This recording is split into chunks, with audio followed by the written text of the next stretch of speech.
চালানোর মতো পৃথিবীতে আর কোনো মানুষ হবে না, ঠিক না বলো?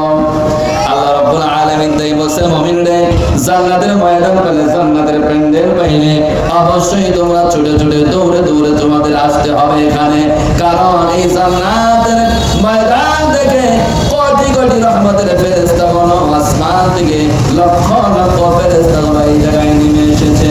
একজন দুইজন নয়, হাদিসের মধ্যে এসেছে এত পরিমাণ রহমতের ফেরেশতা নাযিল হয়ে যায় এই এলাকার মধ্যে, ফাতরার মধ্যে আর জায়গা নাই যার জন্য একজন কাঁধের উপর আরেকজন ভর করে দাঁড়াইতে দাঁড়াইতে দাঁড়াইতে আসমান পর্যন্ত পেয়ে যায়। আল্লাহু আকবার, আল্লাহু আকবার।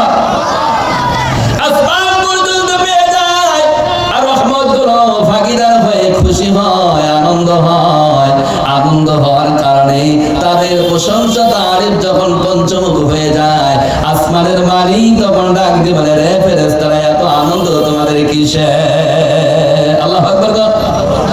ফেরেশতারা ডাক দিয়ে বলে, আল্লাহ ওই ফাতরা গ্রামের মধ্যে জান্নাতের একটা বাগান তৈরি করেছে, কোরআনের আলোচনার জায়গা বানিয়েছে, ওই জায়গায় তুমি রহমত করে এমন ভাবে নাযিল করেছো যার জন্য এই রহমত থেকে আর আমরা দূরে সরতে পারি নাই।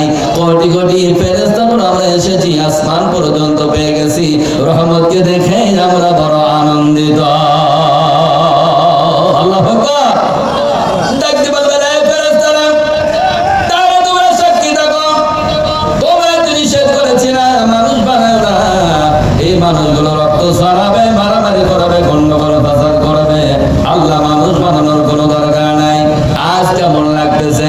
ফেরেশতারা খুশির সাথে বলবে, আলহামদুলিল্লাহ, ও আল্লাহ, তোমার এই বান্দারা কোনোদিন তোমারে দেখে নাই, জান্নাতে কোনোদিন দেখে নাই, জান্নাতের কোনো খাবারও খায় নাই, দুনিয়ার এই নরমাল খাবার খেয়ে তোমার প্রতি এত খুশি, এত খুশি, শীতের মধ্যেও তোমার কালাম শোনার জন্য, তোমার গুণগান তাসবিহ করার জন্য ওই ফাতরার প্যান্ডেলের মধ্যে মাটির মধ্যে বসে থেকে বড় আনন্দ পায়।